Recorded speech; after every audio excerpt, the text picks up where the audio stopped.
Fellow farmers, ladies and gentlemen, parts of our country are currently under attack from criminals who are destroying infrastructure and show no respect for law and human life.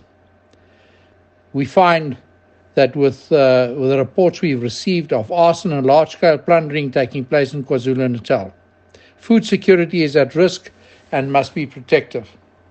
Agri SA is working closely with Kanalu to determine what is needed to offer support. As an organization, we are currently providing assistance on the following issues, and we're trying to make it as practical and as quickly as possible. We're looking at humanitarian aid will be provided to all in collaboration with Kanalu via Agri SA's disaster fund. A request was also addressed to the President to announce a state of emergency in order to stop the violence in KwaZulu-Natal. The organization is liaising with the Defence Force to make additional resources available for rural areas in the province in order to assist farmers and farm workers. The Minister has now announced that additional deployment of Defence Force members will happen today. Arrangements are being made to transport the additional supplies to certain areas at Kanalu's request.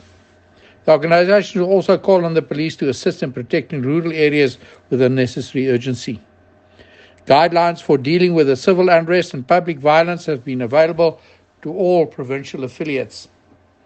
Meetings are taking place daily with the provincial affiliations to determine what the situation is, also what assistance is required.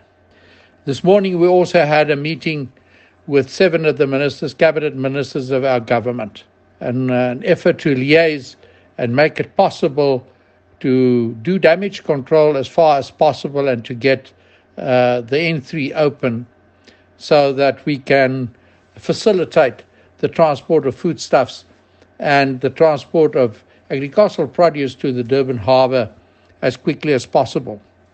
Of course, this also entails the offloading of wheat that's in the harbour at the moment that cannot be offloaded, is partially offloaded, and to be able to get this into the Gauteng area to the mills and so on, so that the shortage of bread and the shortage of foodstuffs can be curbed.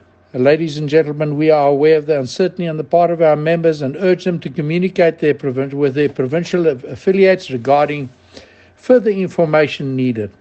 Finally, we are at this point of our members, particularly those in KwaZulu-Natal, who are under tremendous pressure, are in our thoughts, and they need our support, and we are ready to give that support. I can assure you of the following, that we will do everything possible to do our part, that the violence and the instability that we have been seeing the past few weeks, the last week especially, and the difficulty that goes with it, has highlighted the fact that we may be food secure in the production side of our country, but we can become food insecure very quickly if we have civil unrest the way that we've had in the last week or so.